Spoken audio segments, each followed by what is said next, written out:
Estão estudando? Querendo aprender um pouco sobre inovação? Ótimo. Oi? Você é do Instituto Inovação? Ah, estuda inovação? Ah, ótimo, pessoal, muito bom. Bom, a ideia aqui é a gente apresentar para vocês algumas experiências na área de inovação. Eu fui sócio de uma aceleradora durante 10 anos e trabalho ajudando a desenvolver produtos e serviços dentro de empresa desde 2006. Já tem uma caminhadinha aí há bastante tempo, né? E eu trouxe aqui algumas... Ah, tá ouvindo? Melhorou? Ah, ótimo. Eu estava dizendo que eu fui sócio de uma aceleradora de empresa durante 10 anos e trabalho com esse tema desde 2006. E aí de lá para cá, trabalhei muito com inovação dentro de empresa estabelecida, com o pessoal querendo desenvolver startups. Então o tema criar algo novo já é algo que eu tenho trabalhado já faz algum tempo. Eu trouxe aqui algumas experiências minhas e algumas mais renomadas. A primeira delas que eu queria conversar com vocês, mas ó, aqui, melhorou? Tá, pode ver se melhorou aí. Eu vou falando, vocês vão me corrigindo aí, tá bom? Esse Henry Ford, ele é famoso, um dos principais expoentes aí na área de inovação. E eu queria falar um pouquinho sobre ele, mas antes de falar é bom a gente fazer algumas ressalvas, né? Às vezes a gente cai no que o pessoal chama de ilusão retrospectiva. O que é ilusão retrospectiva? É a gente, com as informações que a gente tem hoje, a gente julgar algo que aconteceu no passado. Então é muito fácil quando você olha para trás e vê as experiências que outras pessoas tiveram, seja de sucesso e fracasso, já sabendo que foi sucesso ou foi fracasso e eventualmente apontar, né? Fazer assim dá certo, fazer aquilo dá errado. Mas quando você está ali no movimento, né, tentando criar algo diferente, aí sim as coisas são mais complexas, né? Mas o Henry Ford tem uma frase curiosa aqui, e não tentando cair nessa ilusão retrospectiva de avaliar hoje o que ele fez lá atrás. Ele é um cara de sucesso, mas ele tem uma frase interessante que ele comentou lá atrás, falando o seguinte, ó, qualquer pessoa, né, qualquer cliente... Ah, obrigado. Qualquer cliente que queira ter um carro, né, ele pode ter desde que seja da cor preta. Então, na época ele tinha filas, não sei se já ouviram falar essa frase dele, não, famosa? Na época ele comentou sobre isso porque ele tinha filas de clientes aguardando para ter um carro. Ele revolucionou a indústria automobilística. E aí ele se dava ao luxo, ele estava um pouco mais confortável em termos de, olha, eu faço o produto que é melhor para a minha empresa, né, tentando ali alcançar ganhos de escala. E o cliente, se ele quisesse, ele teria o carro na cor preta. Se ele não quisesse, ele ia ficar sem. Porque não tinha outras opções, né? Ali ele era um dos poucos que fabricava um carro, um veículo, né? Um produto com preços mais acessíveis. Só que a gente olha lá para trás, a gente olha para o Henry Ford e fala, nossa, ele tinha um certo conforto na hora de pensar em produtos, coisas diferentes para aplicar no mercado. Mas se a gente olha de lá para cá, hoje as empresas que a gente observa, elas têm esse mesmo conforto de falar, o produto que eu vou criar vai ser de acordo com o que a empresa quer e não com o que o meu cliente gostaria. Funciona assim? E de lá para cá também eram poucas empresas, eram poucas opções. A gente pega, por exemplo, o mercado de celulares, o que aconteceu? Quase que todo dia, toda hora, se lança um celular novo. Então você lança ali, a empresa às vezes lança lá o Samsung S20, dali a pouco o Samsung S20 Plus. Aí o outro concorrente lança outro, dali a 2 semanas, 3 semanas já tem o outro lançando um similar. Então um lança algo diferente, uma funcionalidade inovadora, um mês depois o outro já está fazendo algo muito parecido. Então ficou muito mais complexo, né, a gente conseguir fazer algo diferente e chamar a atenção dos nossos clientes. E aí a pergunta é, né, de lá para cá, o que mudou? Por que o Ford ele tinha mais conforto na hora de falar que a pessoa só poderia ter um carro se fosse na cor preta? E quando a gente olha as empresas, por exemplo, celulares, falar que vai fazer um celular específico, quem quiser vai ter aquilo ali, se não quiser vai ficar sem, já não faz tanto sentido mais, né? Bom, é importante a gente relembrar que a gente está vivendo o pessoal tem chamado aí de quarta revolução industrial. Essa quarta revolução industrial, ela teve origem, que os principais gatilhos, nessas tecnologias que foram criadas praticamente ontem. Então, a gente tem aí materiais avançados, nanotecnologia, né, micro e nanoeletrônica, biotecnologia industrial, fotônica. Todos esses elementos aqui foram causas para alguns dos assuntos que a gente mais tem ouvido falar, que são os efeitos. A gente tem, por exemplo, isso promoveu alta conectividade, miniaturização, nuvem, IoT, algumas das grandes áreas, né, tecnológicas que a gente tem conhecido, mas todas elas em função desses gatilhos iniciais. Quando a gente considera isso aqui como causa e efeito, a gente também pode considerar esses elementos aqui como causa e como eles transformaram o mercado atual que a gente conhece. Então todos esses elementos aqui começaram a surgir, a partir deles começaram a surgir novos negócios. Alguns deles muito conhecidos, né? Então a gente tem lá Airbnb, Uber, né? O Waze, aproveitando, por exemplo, tecnologias como nuvem, né? Algumas empresas criando inovações para serem aplicadas em ambientes industriais. E aí esses novos negócios, o pessoal tem intitulado, principalmente quando tem usado essas tecnologias, criando algo inovador, o pessoal chama de startup. É uma empresa nascente, ela está tentando trabalhar uma inovação, um ambiente às vezes com bastante incerteza, e ela vai lá e cria algo inovador. A partir desses novos negócios criados, começou a mudar o comportamento das pessoas. Então alguns deles, os mais famosos, né? Celular, smartphone, até ontem não existia, né? As pessoas tinham uma série de comportamentos aí, seja em entretenimento, trabalhando, dentro de casa. Mas depois que surgiu o celular, isso mudou o comportamento de todo mundo. Hoje quase todo mundo tem aí um celular à mão. Está aqui, está conversando, está no intervalo das palestras, vai lá, conversa com alguém, vê um filme, vê uma série, né? Conversa, faz ali alguma atividade, responde um e-mail. Então tudo pelo celular. E veio a partir dessa transformação aí. Então essa mudança de comportamento que algumas dessas empresas inovadoras criaram, mudaram o comportamento de pessoas, e o comportamento de pessoas, junto com esses novos negócios inovadores, começaram a minar muito daquela vantagem competitiva que algumas empresas tinham anteriormente. Então a gente tem empresas aqui consolidadas, muitas delas gigantes, que a partir dessa mudança de comportamento de pessoa e desses novos negócios inovadores, começaram a perder mercado. E aí, algumas dessas empresas... Melhorou? Aí,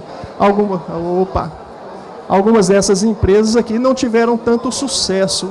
Então, a mudança de comportamento de pessoas, eles não conseguiram acompanhar, e algumas delas falharam na hora de criar uma inovação. Bom, vamos tentar dar um zoom nessas empresas aqui e tentar entender por que é que algumas dessas conseguiram ter sucesso e se mantêm no mercado, e outras, infelizmente, tiveram insucesso aí e chegaram a quebrar. Vamos dar um foco nessa de cá. Bom, vamos pensar o seguinte, a inovação tradicional de uma empresa, normalmente ela era feita aqui no P&D. E o P&D, né, que é um setor de desenvolvimento de produtos, setor de desenvolvimento de serviços, dependendo aí do foco da empresa, ele nasceu em que contexto? Se a gente observar, essa área de P&D, ela nasceu em ambientes relativamente estáveis. Então o mercado não estava essa revolução, como a gente tem visto, baseado naquelas tecnologias habilitadoras. Não existia essa revolução toda, era um ambiente mais tranquilo, que a gente inclusive conseguia projetar como o mercado estaria dali a um tempo. Então era esse mercado um pouco mais estável, era um mercado local, então as empresas elas competiam localmente, né? Então tinha uma mesma empresa na minha cidade, uma mesma empresa no meu país, então a gente ficava de olho nesses concorrentes na mesma localidade, certo? A gente tinha um volume menor de concorrentes também, além desse volume menor, um comportamento do consumidor relativamente estável. Como o mercado já estava mais tranquilo, o volume de empresas baixo, os clientes eles não tinham uma mudança diferente, né, de comportamento a partir de coisas que estavam sendo criadas. E, por último aqui, soluções longevas. Então, a gente tinha empresas que criavam alguns tipos de produtos, e esses produtos duravam ali 50 anos, 100 anos, não era isso? Hoje, quanto tempo um celular fica no mercado? Um celular novo que é criado, quanto tempo a gente pode falar que ele tem ali uma inovação, uma diferenciação? Quanto tempo fica? 3, 4 meses por aí. E quanto tempo tem a Coca-Cola, por exemplo? O mesmo produto? Ali ficava. Quanto tempo ficou, por exemplo, um carro lá na época do Ford? Às vezes ali a empresa criava um produto com a expectativa que durasse ali 20 anos, 30 anos ou até centenários, né? Produtos centenários. Só que de lá para cá a gente já não consegue manter essa vantagem competitiva por muito tempo. Então esse setor de P&D, ele nasceu e foram criadas práticas para gerenciar o desenvolvimento a partir desse ambiente aqui, que já era um ambiente mais conhecido. Quando aconteceu, e tem acontecido essa revolução industrial, a quarta, né, que a gente tem falado, aqui informações de difícil acesso também, houve uma série de mudanças. Chega mais para frente um pouco. Melhorou? Tá melhor agora, né? Então vamos lá. É porque eu vou começar a falar assim, daqui a pouco a gente começa a diminuir um pouco. Oi? Como? Ah, ótimo. Vamos lá. Bom, aqui nesse caso, o P&D ele tinha duas funções. Criar inovação incremental, que é aquela que você vai melhorando pouco a pouco o seu produto, e criar as chamadas também inovação radical, que é aquela que você dá saltos em termos do produto anterior que tinha sido desenvolvido. Então, nesse novo ambiente que a gente já não tem mais esse ambiente relativamente estável, como foi o P&D criado lá atrás. Aqui a gente já tem um ambiente mais incerto. Um ambiente incerto no sentido, a gente não sabe exatamente o que vai acontecer. Que tipos de produtos vão ser criados e quais deles vão ser captados aí pelos nossos clientes e mudar os comportamentos deles, né? A gente tem esse ambiente incerto, a gente tem um mercado agora local, que ele ao mesmo tempo ele é global e ele é local. A cidade de onde eu vim, lá de Minas Gerais, por exemplo, ficou décadas como trabalhando muito a indústria têxtil, e boa parte dessas empresas elas quebraram porque hoje a China consegue trazer produtos do vestuário com um preço venal de venda, né, mais barato do que o custo de produção.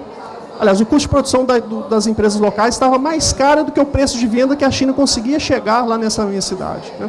Então, esse mercado local, ele é ao mesmo tempo global e local.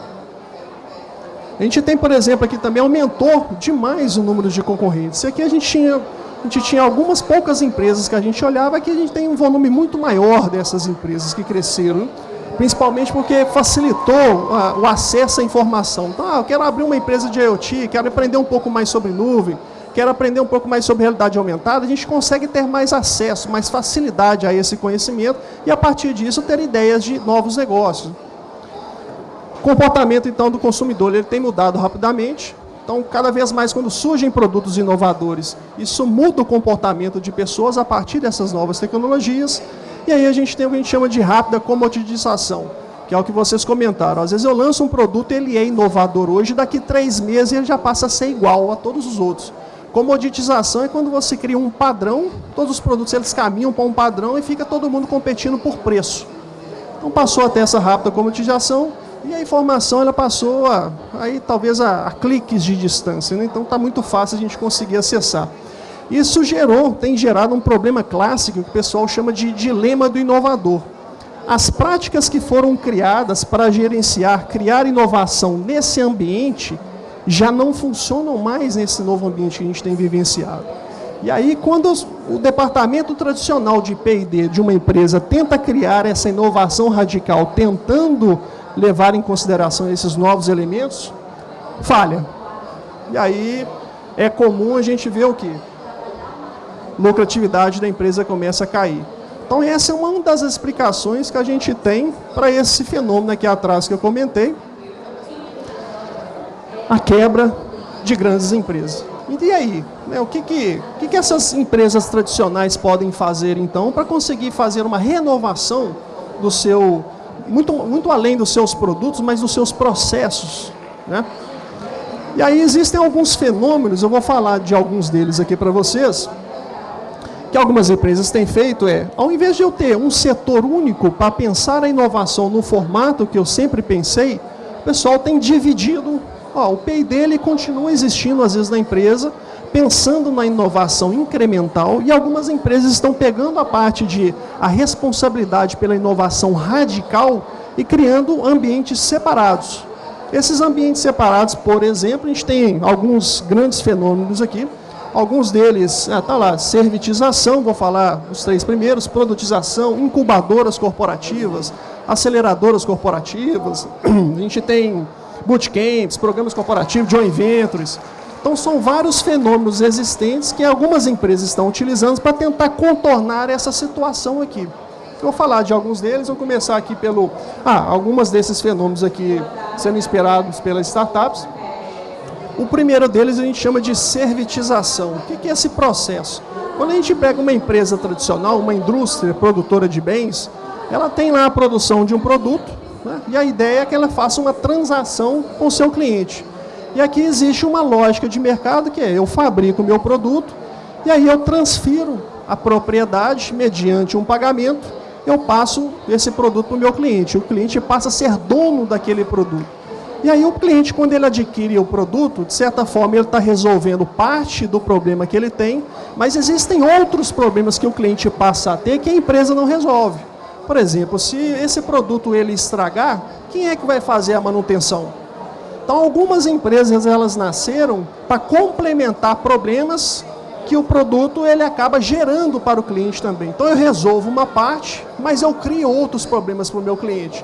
E essas empresas aqui poderiam ser de manutenção, fazer um upgrade no próprio produto, manutenção preventiva, manutenção corretiva, instalação do produto. Então são alguns serviços que empresas terceiras costumam oferecer para esse cliente, e aí são negócios à parte. O que tem acontecido com algumas empresas tentando criar uma vantagem ao invés de eu deixar com que essas empresas trabalhem à parte, empresas, negócios terceiros, criem serviços relacionados ao meu produto, algumas dessas empresas lá estão fazendo o quê? Estão agregando serviços tradicionais aos produtos que elas mesmas fabricam. A essa nova solução que a gente tem englobando um produto físico com alguns serviços, o pessoal tem chamado de solução produto-serviço. E ao processo da empresa que deixa de ofertar só produtos e começa a ofertar essas soluções produto-serviço, eles estão chamando de um fenômeno de servitização. Algumas dessas empresas, inclusive, deixam de vender o produto, né? Não há mais essa transferência de propriedade e passa a coisa que alugar aquele produto que ela fabrica. Então ela desenvolve, ela vende a utilização do produto, mas você não passa a ser dono do produto. Então tem alguns exemplos aqui, por exemplo, a Xerox. Então ela tem uma modalidade lá, se você não quiser comprar a fotocopiadora, você paga um serviço mensal, eles vão lá e instalam na sua empresa uma área onde você vai poder fazer as suas fotocópias, mas deixou de pagar a mensalidade, a Xerox vai lá e tira o produto e coloca em outra empresa. Então é uma forma que algumas dessas empresas têm utilizado para gerar mais valor para o cliente e evitar aquela queda que a gente viu lá atrás. Então lá no site deles, lá, por exemplo, está lá, sente-se e relaxe enquanto nós gerenciamos as suas operações. Nós ajudaremos a aumentar a produtividade e melhorar a experiência do usuário. Nesse caso, as empresas estão tentando gerar muito mais valor do que o produto propriamente.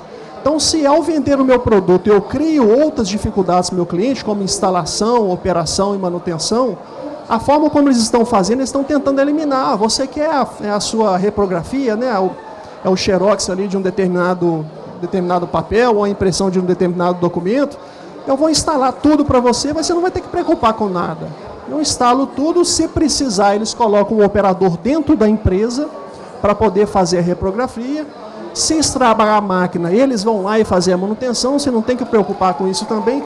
Se a empresa lançar algo mais moderno, eles vão lá e vão trocar a máquina também. Então, às vezes você paga ali uma diferença de valor e eles fazem um upgrade, né? Outro exemplo de empresa é a própria Rolls-Royce. Então eles têm lá a fabricação das suas turbinas.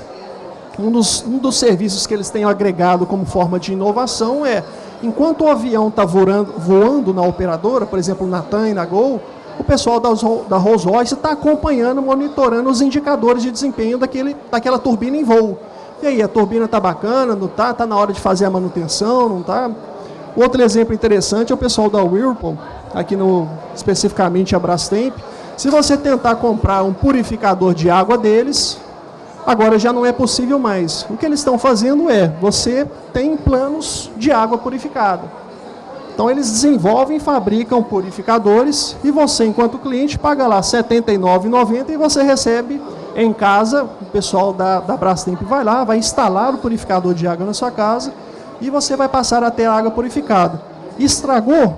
Tem que mudar o filtro? O próprio pessoal da Brastemp vai lá, vai fazer a troca do filtro para você. Eu não quero mais esse plano aqui não, resolvi comprar água mineral. Tudo bem. Eles vão lá, vão tirar esse filtro da sua casa, vai fazer uma limpeza e vai instalar na casa de outra pessoa. Então mudou a lógica, né? Algumas dessas empresas estão criando essas lógicas diferentes para tentar contornar e sobreviver no mercado. Um quarto exemplo aqui, uma empresa no sentido B2B, Magnesita, faz refratários para alto-fornos, para siderurgias. Então ela produz aqueles tijolinhos que vai fazer o alto-forno e conseguir segurar a energia dentro ali do alto-forno. Então antes eles fabricavam e vendiam o refratário, agora eles começaram a oferecer um serviço que eu contrato preço por tonelada. Então uma determinada empresa quer instalar um alto-forno, contrata a Magnesita, ela vai lá, instala um alto-forno usando o refratário dela, e a partir disso o cliente vai usar por utilização. Ó, consegui fundir ali naquele determinado mês 20 toneladas de aço, a Magnesita vai cobrar pelas 20 toneladas de aço utilizado. Ah, não quero mais, esse forno não está funcionando mais para mim. Eles vão lá, vão desconstruir, vão tirar alguns elementos ali e vão instalar em outro lugar. E aí a gente tem uma série de benefícios. Primeiro, a fidelização. Se antes, quando você compra um produto e ele estraga, você vai pensar, o meu celular da Samsung estragou. Qual celular que eu poderia comprar? Poderia ser um iPhone, um da Xiaomi. Então o cliente acaba chegando no momento de decisão sobre qual produto que ele vai escolher. Quando a gente tem uma situação desse tipo, onde se o produto estragar, a empresa vai lá e rapidamente troca, a pessoa não fica pensando se ela vai trocar para o concorrente ou não. Então acaba que você tem uma fidelização um pouco mais forçada. Você evita com que o cliente comece a pensar na troca. Então tá lá, eu tenho que manter o produto funcionando. Se ele estiver funcionando, eu vou evitar o cliente ter esses pensamentos de mudar de fornecedor. Eu crio barreiras de entradas, porque aqui é muito mais difícil eu tirar. Quando o cliente já está fidelizado e o produto está funcionando, é com a operadora que liga para a gente, você quer trocar aí a sua rede? Assim, não, já está funcionando, a gente até evita esse tipo de coisa, né? Passa a ser uma renda recorrente. Então, se antes a empresa cobrava um valor muito alto, aqui ela passa a cobrar um valor menor. Se eu for comprar um purificador de água, R$700, R$800, R$1.000, dependendo do purificador. Aqui, para a pessoa começar a utilizar a solução, ela paga R$ 69,90. Então é muito mais fácil vender nessa situação do que vender um produto muito caro. Recentemente eu vi uma startup, o pessoal tem fabricado painéis solares, aqui agora, ultimamente tem muitos aqui no Rio Grande do Norte, tem muitas pessoas instalando. E aí, só que ao invés de fabricar painéis solares e vender o painel solar, eles estão com serviço de assinatura de energia. Então você paga lá, acho que é R$ 149,90 de mensalidade, e eles instalam um painel solar na sua casa, você paga uma taxa de R$ 650 de instalação, e a partir do primeiro mês, você já consegue ver os resultados ali no abatimento da sua conta de energia. E aí você fica, muito mais fácil você fazer com que a pessoa pague ali um valor de R$ 700, mais ou menos R$ 750 de imediato, do que pagar R$8.000, R$10.000. Então fica muito mais fácil da gente vender, né? Renova Green, pessoal de Curitiba, uma startup está trabalhando com esse modelo de negócio. E aqui insumos também para inovação. Se eu estou mais próximo do meu cliente, fica mais fácil de entender o que ele realmente precisa. Porque se eu vendo o produto e o cliente vai usar para lá, e tem outros fornecedores que estão entendendo que manutenção que aquele produto precisa, que outras dificuldades aquele produto tem gerado com o meu cliente, se eu me afasto, fica difícil de eu entender. Agora, se eu trago esse cliente para dentro da minha empresa, é um serviço recorrente que a gente vai ter, aí a gente acaba tendo mais proximidade para entender o que é, que mudança de comportamento que tem acontecido e que produtos eu poderia desenvolver para esse público. E aí percebam que aqui é uma alteração da lógica de desenvolvimento. Se eu trabalho para vender o meu produto, o que vai acontecer? O pessoal do P&D vai pensar principalmente nesses elementos aqui, né? De obsolescência e falha. Eu crio um produto para que ele falhe com 2 anos e depois você volte e faça uma recompra do meu produto. Agora, se eu trabalho nesse modelo de servitização, eu criar um produto que gere uma falha, pode ser um tiro no pé, né? Porque se ele falhar, e aí como a responsabilidade pela manutenção é minha, o que vai acontecer? Eu tenho que passar a criar produtos aqui que não falhem. Porque falhar é problemático para a empresa. Então isso tem invertido até a lógica de pensamento do pessoal que tem trabalhado com inovação. Uma delas é, se eu transaciono, eu penso em obsolescência e falha. Se eu estou oferecendo um serviço, já não pode falhar mais, né? Tem uma outra, o contrário dessa ação aqui, que o pessoal chama de produtização. Produtização é a empresa que não tem produto, só prestava serviços, e aí agora ela resolveu criar o produto dela também. Então, ao contrário da servitização, que eu tenho o produto, começa a agregar serviços, essas daqui eu tenho serviços e agora eu vou criar o produto também. Eu já ajudei muitas empresas nesse sentido. Algumas delas aqui, pessoal do Metal Mecânica do Vale do Aço, em Minas Gerais, eram empresas que prestavam serviço para manutenção da Uzi Minas. Então, quebravam um grande equipamento, eles iam lá e faziam, a cremalheira está com problema ali, determinada rodando, o pessoal coletava isso e fazia lá serviços de manutenção mecânicos. Então eles aprenderam a fazer esse tipo de coisa durante muitos anos, e aí teve um momento que a Uzi Minas começou a quebrar, ter dificuldades de vendas, e aí a operação não estava funcionando, as máquinas não quebravam, logo essas empresas aqui não conseguiam prestar serviço. E aí eu ajudei esse pessoal durante um tempo, olha, ao invés de ficar só desenvolvendo, prestando serviços, por que a gente não faz um produto em conjunto? E aí essas empresas nunca tinham desenvolvido o produto, né, até então. A gente juntou esse pessoal, criamos programas lá na época, e aí, a partir do interesse de todos, foi criada uma ponte rolante, né? Então um grupo de empresas nunca tinham desenvolvido, só prestavam serviço, hoje já tem um produto em conjunto entre elas.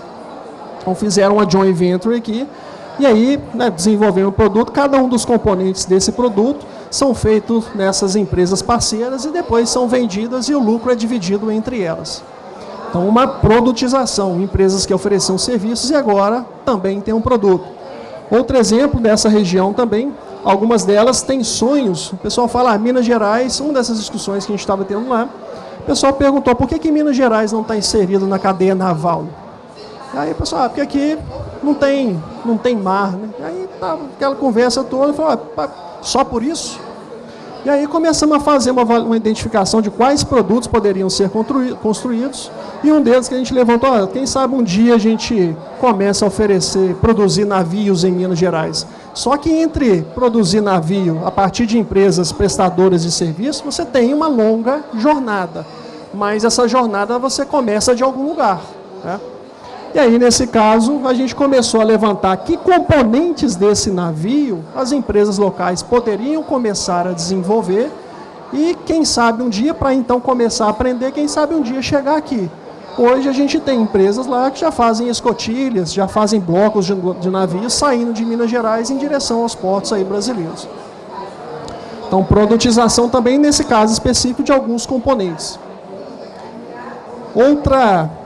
Outro fenômeno também que essas empresas têm feito para criar essas inovações radicais é que o pessoal tem chamado de incubadora corporativa.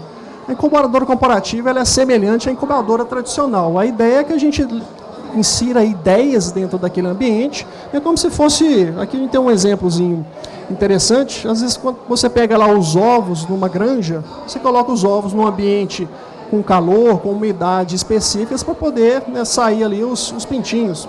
A ideia da incubadora é a mesma coisa. Então você pega a ideia e coloca ali todos os elementos que são relevantes para nascer um novo negócio, né? Até que o negócio ele esteja pronto o suficiente para ir no mercado, e aí ele faz essa saída da incubadora. Uma incubadora corporativa ela é igual à incubadora tradicional, só que ela funciona dentro de uma empresa tradicional. Então algumas dessas empresas têm feito o seguinte, olha, eu tenho um departamento de P&D interno que sempre trabalhou com inovação tradicional, incremental e radical. Só que agora ele vai passar a trabalhar só com inovação incremental ou com inovação radical para o produto da própria empresa, né, para o core business dela. E aí a gente tem essas incubadoras que vão trabalhar com inovação radical, inclusive na criação de novos negócios, mesmo que não estejam tão relacionados ao core business da empresa. E aí, nesse caso, está lá, né, essa incubadora.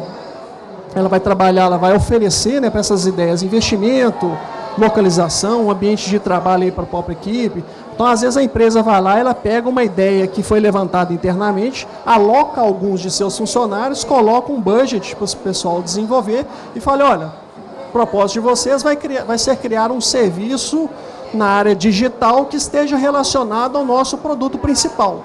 de forma que esse serviço possa facilitar também as vendas do meu próprio produto. Então a gente tem esses elementos, e aí costuma a empresa criar processos específicos, tira aquele time do ambiente tradicional e burocrático da empresa, cria um ambiente à parte, mais leve e mais fácil para essas ideias florescerem. A gente tem também um ambiente mais favorável a essa inovação radical e, nesse caso, a exploração de ideias internas. Bom, aqui tem uma representação de como isso pode funcionar. Então, eu tenho aqui as áreas funcionais da empresa tradicional e aqui eu tenho essa incubadora corporativa, que é um ambiente poroso, que ele tem acesso ao ambiente interno da empresa e ele tem um acesso facilitado ao ambiente externo. Então, nesse caso aqui, a gente tem as ideias sendo desenvolvidas, as ideias podem vir das áreas funcionais, que também podem investir recursos nessa incubadora, as ideias podem vir de fora também, então a gente tem aqui algumas startups, né, podem ser trazidas do ambiente externo para o ambiente interno, para trabalhar aqui conjuntamente. A gente pode ter recursos também vindo de outras empresas parceiras, né, para trabalhar aqui em conjunto. Essas aqui são as entradas dessa incubação corporativa. E o que a gente tem aqui como saídas ao final, as ideias que são desenvolvidas, elas podem ser incorporadas, então pode virar um novo negócio que a empresa vai colocar lá no seu site, né, vai virar uma linha de venda paralela. Esse desenvolvimento aqui, se foi uma startup que entrou, ela pode vir a ser um fornecedor da própria empresa. E ela pode também, esse novo negócio aqui, ele pode virar uma nova subsidiária da empresa ou, em última instância, ela pode ser vendida. Então, às vezes, a empresa desenvolve algo aqui que não está nada relacionado com o core business dela, e isso aqui pode virar uma empresa à parte, um novo CNPJ. Ou, se não tiver nada a ver com a empresa, não for de interesse estratégico aqui, pode ser vendido. Eu trouxe aqui alguns grandes exemplos de empresas desse tipo, aqui tem várias que estão trabalhando com esse conceito de incubação corporativa. Um dos mais clássicos é da própria Xerox. Então, lá em 1970, eles criaram um time interno que iria trabalhar só com essa inovação radical, não atrelada necessariamente ao core business. De 1970 para cá, mais de 30 startups criadas internamente, 2.500 patentes, 100 livros publicados, 150 conferências. Esse negócio cresceu tanto dentro da Xerox, que em 2002 o pessoal falou, olha, está muito grande para ficar aqui dentro da Xerox. Tiraram aquele time de dentro da Xerox, fizeram um processo de spin-off, o pessoal chama de spin-off corporativo, tirou essa equipe da Xerox e criou uma empresa à parte só para trabalhar com inovação radical.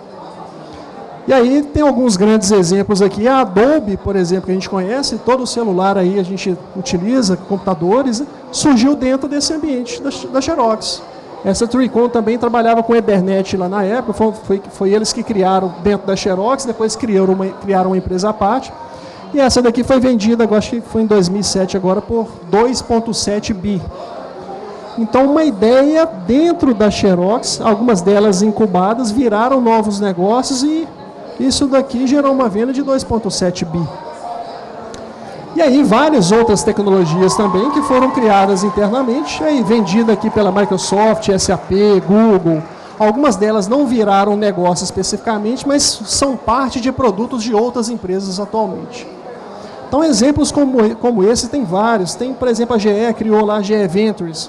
Então eles trouxeram uma startup de fora, a Upskill, e criaram um óculos de realidade aumentada para ser utilizado no ambiente produtivo. Então eles estão lá criando turbinas, no processo de fabricação lá de componentes. Então o funcionário, cada vez que vai passar um componente ali que tem que ser, às vezes ali você vai fazer tem um determinado tipo de torque, aí mudou o produto, mudou o torque que tem que ser feito. Então antes o sujeito tinha que ir lá ficar olhando livros, né? Qual que é o torque que eu tenho que utilizar, qual que é a sequência. Então criaram esse óculos de realidade aumentada que na hora que passa o produto, automaticamente já aparece aqui para o funcionário qual que é o torque específico que ele tem que fazer, né, naquela peça ali, em função do produto que está passando exatamente naquele momento. Ah, está faltando uma ferramenta aqui, ou tem um componente que eu preciso buscar para poder fazer a operação. Existe como se fosse um Waze dentro da empresa. Ele coloca, esse componente está na prateleira tal, lá na área de armazenagem. Então o próprio óculos vai mostrando para ele o caminho que ele tem que fazer dentro da empresa até chegar na exata localização da ferramenta que ele precisa. Então ele não precisa ficar procurando. Ele vai com o óculos, chega lá onde tiver a ferramenta, aponta, ele pega e volta sem perder muito tempo no processo. E aí melhorou 34% da produtividade da GE nessa operação. Outro exemplo, Energias de Portugal. O pessoal lá de Portugal trabalha com a parte de energia de lá. 30 startups criadas, 550 projetos analisados, 21 milhões de euros investidos em projetos, e assim por diante aqui. Outros exemplos também, a Lucent, parte de telecomunicações dos Estados Unidos. A gente tem várias empresas que estão trabalhando nesse sentido. Aí tem Bosch, Microsoft, Nike, muitas empresas estão fazendo isso, porque o que acontece? Como a inovação tradicional da empresa ela está ficando cada vez mais difícil, muitas das empresas que antes que tinha a ideia de eu vou fazer só inovação relacionada ao meu core business. Se não é o meu core business, não serve para mim. Então algumas delas, como a coisa começou a ficar mais difícil, não, vamos tentar, a gente também tem boas oportunidades aqui. Quem sabe essas outras oportunidades, mesmo que não estejam relacionadas ao nosso core business, possam gerar novos empreendimentos, assim como foi na Xerox, né? E aí o ponto é, como é que eu posso acelerar os resultados da minha empresa? Se a gente olhar em termos de resultados em inovação e dos processos internos que a gente tem esse grupo de empresas que estão na vanguarda, né, em termos de geração de novos empreendimentos em ambientes consolidados. E aí, onde se encontra a sua empresa? Quão distante que ela está desse grupo aqui que está na vanguarda de processos de inovação? Tem alguns sintomas que a gente pode avaliar, tentar perceber na nossa empresa que, se acontecerem, já está na hora de pensar em algumas daquelas estratégias lá para serem implementadas no ambiente que você trabalha. Por exemplo, a empresa tem dificuldade de conseguir acompanhar o mercado. Então eu lanço um produto, mas o meu concorrente ele consegue lançar produtos numa velocidade muito maior do que a minha. Eu tenho novas modalidades de soluções aparecendo com velocidade constante, então soluções alternativas. A minha empresa cada vez mais está ficando para trás, tem surgindo soluções aí que tornam o meu produto principal obsoleto. Isso está acontecendo a velocidade grande. A minha margem de lucro está estreitando. Ou seja, eu lanço produtos, eu tento criar uma vantagem competitiva, mas rapidamente eu começo a competir por preço. Rápida comodização, né? Meus produtos estão sendo padronizados rapidamente. Dificuldade de levantar e priorizar boas ideias. O meu mercado está tão saturado que está difícil de pensar em ideias novas, em coisas que podem gerar uma inovação, algo diferente, para atrair de novo a atenção dos meus clientes. O tempo de desenvolvimento está se estreitando, ou seja, eu gasto às vezes 1 ano para desenvolver, meu concorrente já está conseguindo lançar produto com 6 meses, com 5 meses, com 4 meses. Taxa de sucesso de soluções se estreitando. Antigamente eu fazia, a cada 3 ideias que eu levantava, 2 funcionavam. Agora hoje eu preciso levantar 10, 15, 20 ideias para às vezes uma só funcionar.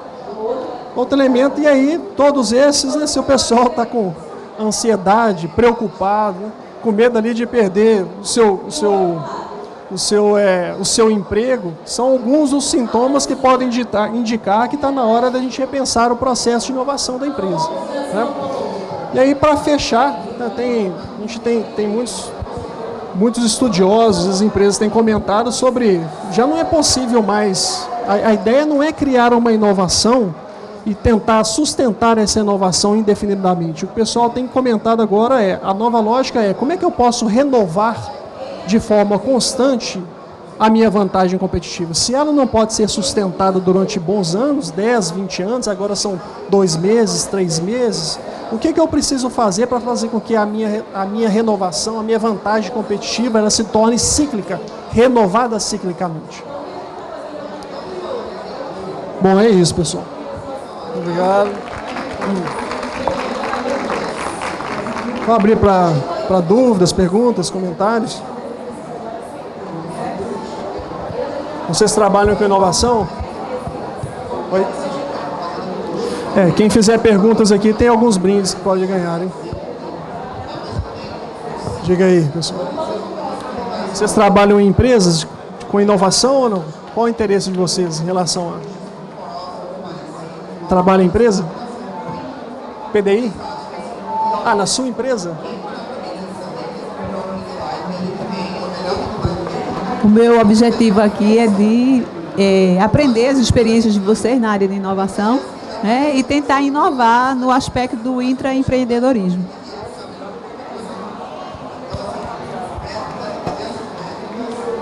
Fez sentido, pessoal?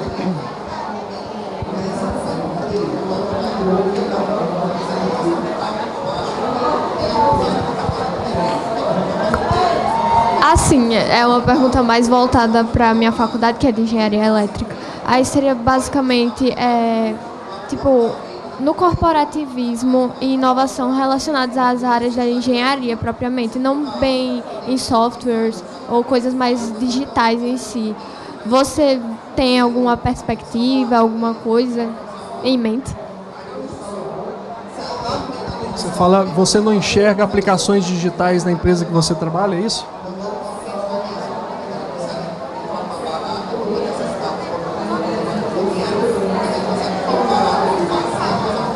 Mercado digital. Engenharia elétrica. Muito bem. A engenharia elétrica é um curso abstrato, né? Às vezes é difícil a gente entender aplicações lá na frente, mas sim, a engenharia elétrica é uma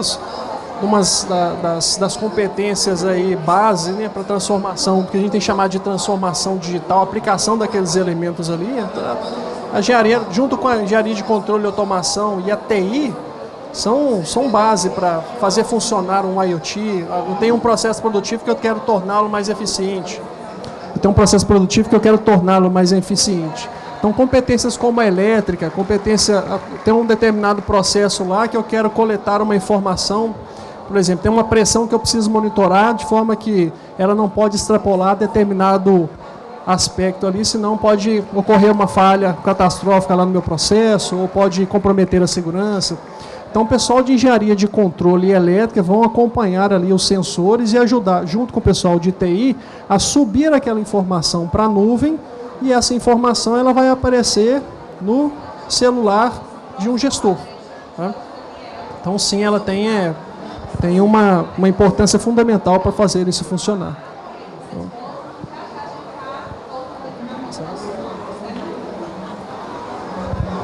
Mais alguém? Pessoal do lado de cá. Vocês são de alguma empresa? Qual empresa que vocês são?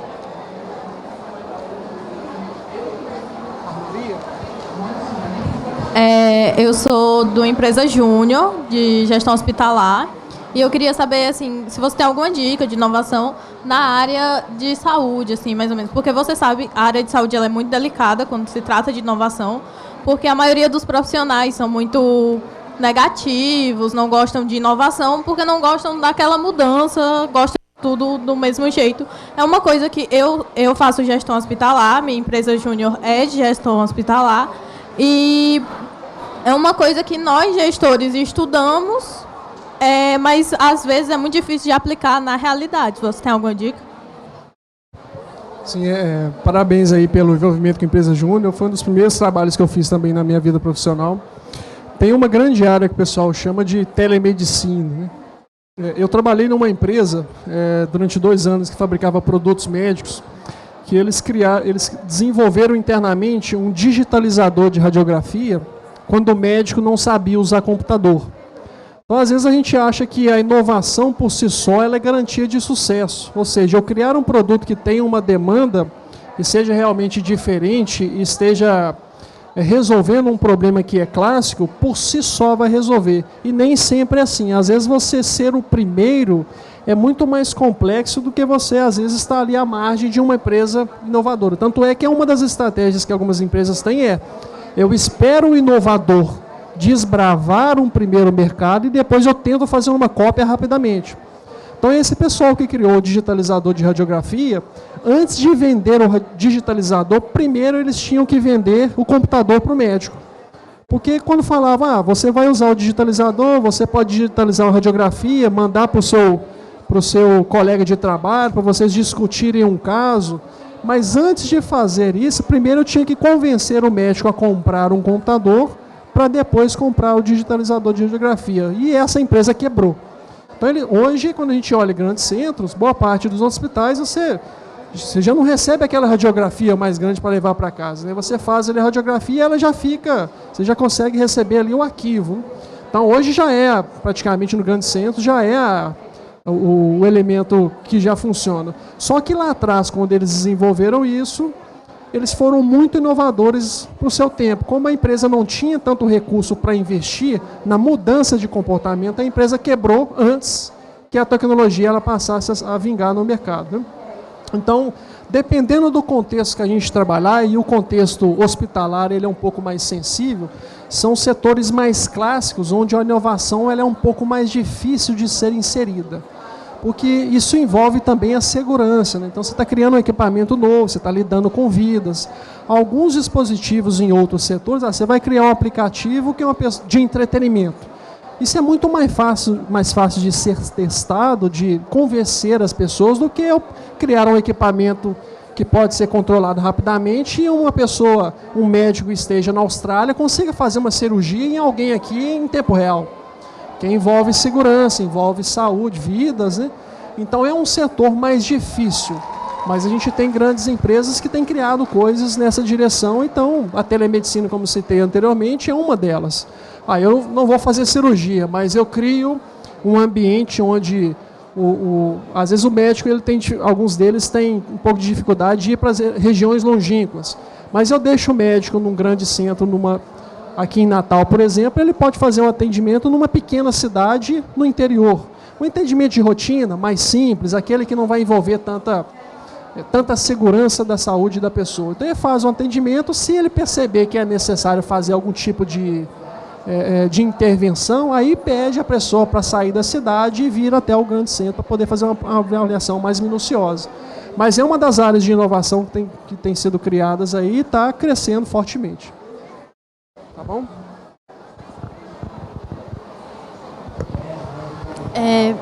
Boa tarde.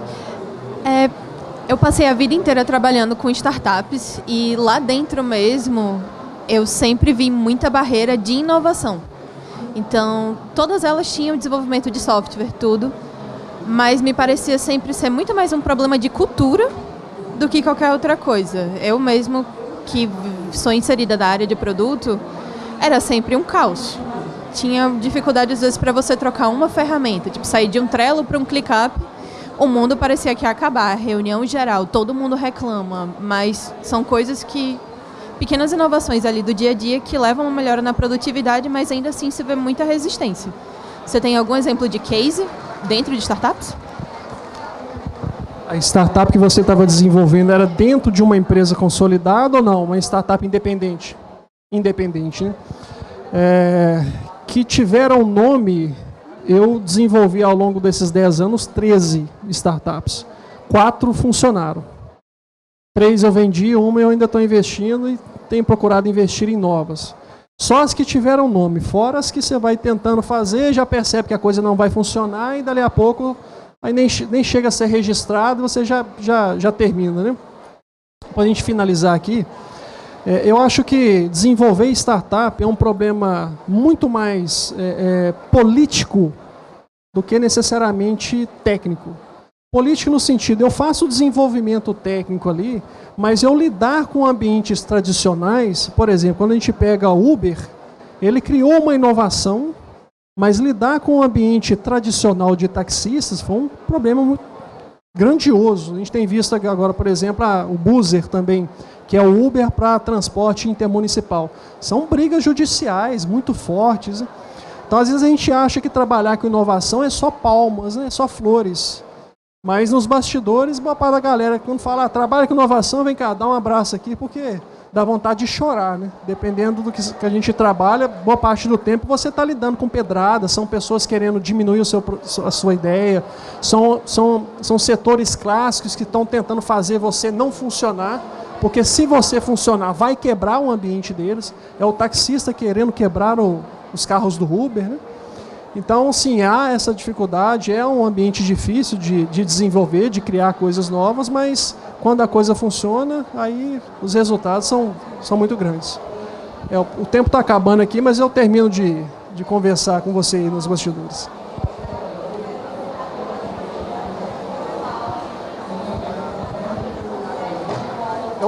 Eu vou terminar por causa do tempo, mas a gente conversa aqui, finalizando. Beleza, pessoal? Muito obrigado pela participação de vocês. Valeu.